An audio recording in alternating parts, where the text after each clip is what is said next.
Thank you so much for loaning me your son You want an him? hour a week. Not loan, you can have him. Spoken like a true gentleman, but I don't want him. You might have to pay me. We'll work out a deal. Big Christmas present. He'll give me. I just want to tell you, everything Michael does is my fault. He always says the apple didn't fall far from the tree. Sit your ass down. And we are back with one of the more controversial guests that we had on the show. A long-awaited arrival tonight too. She was here from the beginning. And we're talking about, of course, Pamela Viverito. That's okay. The suffering of an abused woman. Okay, so That was early on too. That was pre-camera. Pamela's. You're the first person to like our posts. You're the first person to be at our events. You guys are awesome. You follow us, you support us, and you don't know how much it means to us that Well, happens. you don't know how much you guys mean to me. You actually have been there to help me through what I'm going through. So That's what we're here for. I do want to talk about, there was some controversy with your episode where I got a, and we're not here to vet anybody's stories. We're here to let you tell your truth. When your episode aired, I had gotten a message through our website from, I guess, the current girlfriend of your ex. Okay, saying your story's all bullshit, and it wouldn't be fair of me not to mention it. Your story's all bullshit. It's not the truth. Happened that way. My response was very vanilla, where I said, again, that was your truth. We're not here to check validity of your story. If it's the truth, it'll come out in the wash. Yeah. And I did tell you about that. How did that make you feel when somebody discounted your story? It's okay, because there's ones out there. Let them believe what they want to believe. I know the truth, and I've been through it. Yeah. She's obviously in denial. She doesn't see that real person, the true person that is behind closed doors, because he always made himself look like Mr. Perfect. He looked like he did no wrong. And I'm not saying I have literally forgiven and moved forward. Well, that's why you're going to come out on top, because you've moved on. And I actually told him, I forgive you for everything that's happened, because I'm not perfect either.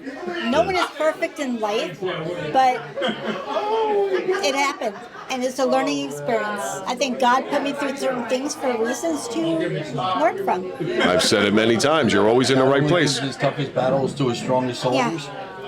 I have a lot of battle scars, but it's made me who I am. That's how I look at it. So when we first spoke to you about coming on the show, There's a whole show going on over here. I know I amazing. don't know what's going on. We connected over social media, but there was a mutual friendship. You knew one of our friends. Yeah. And we invited you to come on the show. What did you think when you first were invited onto the show? I was intrigued and Skeptical? happy. No, not skeptical, because to me, I was glad somebody recognized what I went through. And it was nice to know there's others out there that can understand what I went through and want to be able to have me help, or I should say help me get through it. I'm sure your episode helped a lot of people. And that's all, if I could just help that one person, one young teenager, one adult that listens and knows they are better than that. And I'm still dealing with it every day. You know, It all starts with one person. right. I struggle with my self-esteem every day. I have a lot of friends that talk to me, and sometimes it's hard when they only want one thing. And that's, to me, the hardest thing, to think that maybe that's all I'm good for. But then I think to myself, I'm better than that. So you guys helped me through a lot. I'm still trying to find out what else I'm good for. Yeah, me too. Spam? I know podcast isn't one of them. Was it episode 91? Is it 91? Episode 9. Episode 9. 9. Episode 9, and then we just did 9D9. D9. So It's all in the nines. yeah, well, so things are moving up, but I'm glad that you're with us. I'm glad that you've been with us through the whole thing. And It's funny because we talk all the time. Every time something goes up on Instagram or something, you're the Right first there. one to comment on it. Well, because again, you guys mean everything to me. You know, you got me through a lot. but we do appreciate you. We appreciate everything that you do for us, every way that you support us, because you do support us a lot. And we look forward to continuing seeing you at all these different events. Oh, definitely. And if ever you get to a point where you have others that need to talk, and other. Actually, that's a good point. So I got somebody reached out to me. I think it was on the website. Their daughter was having problems with a possible abusive situation. Yeah.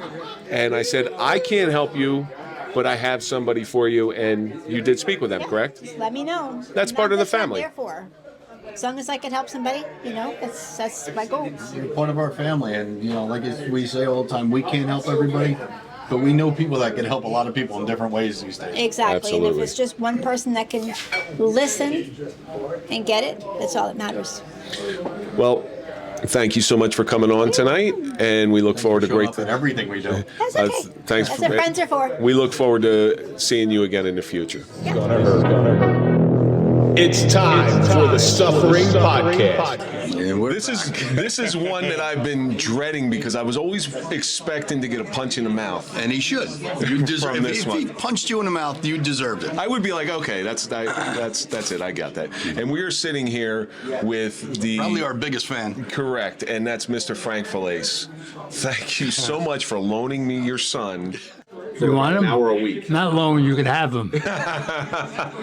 Spoken like a true gentleman, but I don't want him. You might have to pay me. We'll work out a deal. Big Christmas present. He'll give me. I just want to tell you, everything Michael does is my fault. He always says the apple didn't fall far from the tree. I tell him that from the beginning.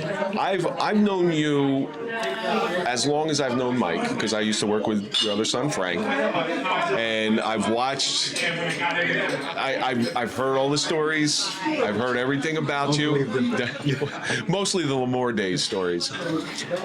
Don't believe them. Yeah, no kidding. You're an interesting person to bring on this show because you've watched your son just go through hell and come out the other side. So tell me what you think about his journey as far as this show goes. Well, number one, not because my son, I'm very proud of him. Because he never told me what he was going through. I knew from his ex-wife that he had been in the accident with the car, with the other shooting and all that. Never told me he went to jail. I figured, well, he did it. He's got until he told me he did the podcast. Michael, what's the podcast doing? Yeah, he didn't know anything about the shooting until I came out on episode 9.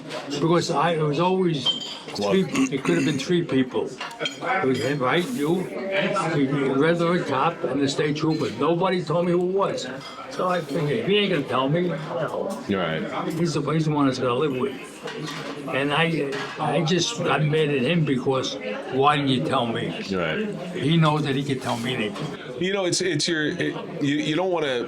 He probably, and tell me if I'm speaking out of school. I know exactly where you're going. He was probably a little ashamed at the way he was feeling because he's a type A personality, and he always wanted to make you proud. And if he were to tell you that, then that would be in his eyes. And it's a convoluted thing. It really is a convoluted thing because I know it's not the truth. But he probably didn't want to disappoint you. But how do you go tell your father, hey, look, I'm feeling certain ways. I'm feeling this way. And you don't want to drag anybody down into it with you. You know? He would never. I told him there's 2 things. Just never lie to me. If you did this, I may not like it, but just tell me the truth. He'll tell you. Once you lie, it's over. I am going to believe anything else you say. Because I told him, Mike, why didn't you come to me? Why didn't you tell me? I didn't know what happened until I found out, doing the podcast. He said it's not the easiest thing to come out and tell someone, I know. especially your parents. You know? I agree. Absolutely. I know the feeling all too well. My parents didn't get it. My parents didn't understand. I didn't really talk about it. They just saw me turn it into a monster. Into a monster, yeah. That's why I sympathize with that. But see, I think I hid it a little bit better than you did. I hid the inner demon more than you did. Yeah, I can see that because I just fell apart. You held it together a little longer than I did. He was just hurting on the inside. This podcast with you, to me, probably the best thing to happen to me. It was because you know what it did. Because he threw up. You know what I'm saying to you? Yeah. He let it all out. He faced that prairie fire. Since you said episode 9, I got to say prairie fire. It's visceral, though. You know what it did for me was it got me a great partner. It got me a great business partner. It got me a great podcast partner. And it got me somebody who I knew from when I used to work with Frank, but I didn't know him. And when he came in, is when I really started to know him. So that's what that episode did for me. I don't even think my father knows how we actually met, though. We met in a group therapy. Yeah. You know, for PTSD. Well, I found out through your podcast. Yeah, through Dr. I found the whole thing when I'm sitting there, I'm saying, because I watch it with my friend of mine. I said, I don't know what they're talking about. I was like, I just found out Michael was the one that was involved. There was always 3 people, nobody said who they were. Nobody never told me so. Now, what's it like watching your son, and I'm going to talk about you as if you're not here. What's it like? What else is new? What's it like watching your son rise up this ladder? Because, you know, where we started, hey, you're just doing this show, nobody's really listening to it, versus to where we are now, where we got some eyes on us. What's that like for you? To me, it makes me proud of him because what he went through, I really can't explain it. It's Because he watches every week, and he calls me and critiques us every week. I can't say it brought me closer because I was always hoping I was close to Michael. We were divorced and they were cool, but I took him. We went all over together. California, Super Bowls, Pro Bowls. Pro Bowls.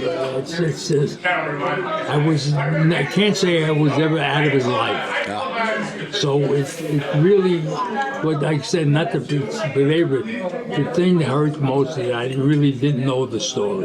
Yeah. That's what bothered me. But aside from that, every way you're telling me, I don't understand it. But I'm just saying, like, why? Michael, you can tell me anything. He knows it. Tell me anything. Just don't lie to me. Now, was there ever a moment, because you watch every episode, was there ever a moment where you said, Michael, why are you saying that? Like you're shouting at the TV like most parents do. Oh, yeah. I think everybody's done that. So what was, can you pick out one moment where you're like, Michael, don't say that. Stop that. No, not really. Just a bunch of them. It's a collective. Whatever you had to say, get off your chest. You know what I'm saying to you? The only thing I would tell them, when you mention a club, don't mention this and that. Talk about your thing, leave me out of it, this other thing. Well, Mr. Failace, I'm very, very happy that you came here. You always are here to support us. I'm always appreciative of you lending me your son. Well, maybe. Comes to every one of our events, and like I said, he's our biggest fan. He watches every episode. He's the one that watches. I can't wait for the Cooney one. He told me. Michael told me about it. You just let a big one out of the bag there, because that's going to be our. No, it's quite all right. That's because I want people to watch to the end, because that's our season 3 opener. Yeah. He told me. He said, I don't know what I mean, today is a good day to announce it, right? Did I call them the Bayonne Bleeder? I got to be honest with you. If Cooney would have charged him, there ain't nothing I can do. Maybe jump on his back and hold him off for a few seconds. I knew Chip weapon, Yeah. Yeah. And that's what I was trying to tell him.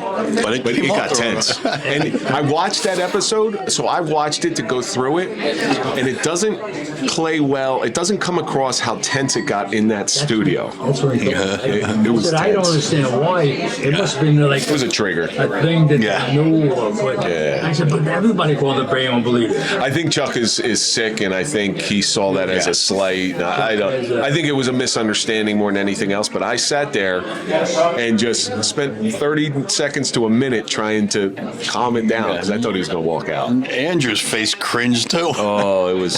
So bad. that's a little prelude to season 3 opener. Yeah, so that's going to come up next week. Mr. Felice, thank you so much for sitting down with us. Right. I can't. I understand it. I can't. Mr. Flake. Mr. Frank. I'll go Mr. Frank. I'll meet you halfway. Okay, Mr. Frank. You know, like one of my son's friends called me Mr. Failace the other day. I said, "It's Mike. It's Mike." I said, "My father's still alive. He's Mr. Failace." I said, "I'm Mike." I appreciate everything you did with you, really, because I feel that you really helped change his life. Well, He told me, and when I see it, I said, he's like made for one another. Really, he's really what. Well, now that we have our gay LGBTQ cards, we can do that, and it's legal, so we're all I want to right. tell you something. If everybody tells you marriage is perfect, one of them is cheating. Yeah, this is true. Say you come on. This is absolutely. It's a normal part of life. It's a normal part of life. But I thank you from the bottom of my heart, and I hope you're here with us to watch us go even further. I hope I'm here. Oh, you're gonna be. Michael, he knows whatever I could do. Just tell me. But one thing I want to say. He's my fault. It's your fault. He's my fault. Okay, So I got you to blame for Okay, it. so everybody that gets mad at me on the show, get mad at my father. Thanks. I had him do things that people would say. I say, oh, that's my kid. I know what he's doing. Thank you so much from the bottom of my heart for coming and sitting down with us today, for supporting us all along the way. Well, we made it to season 3. Thank you so much for joining us. We got some great things coming up this season. We promised it on our season 2 opener, and I think we delivered, Mike. Hey, Kev, I can't believe we made it this far. And have to give a shout out to all our followers. You guys are the backbone of what we do here. You're every bit We don't do it for us. No. Listen, I don't like coming up here and seeing you. But also, big shout out to A&J Media, who has made this whole show possible that you're watching right now on YouTube. Don't forget to like and subscribe. We're just going to keep growing. We're going to keep going until nobody wants to listen to us. Kev, I don't think we'd make it to season 3 if it wasn't for Andrew and A&J Media. And Katia, too. And this, absolutely. they have done some wonderful things for us. So thank you for watching. Thank you for continuing to support us. And we got some great things coming up on season 3 of the Suffering Podcast. Coming soon.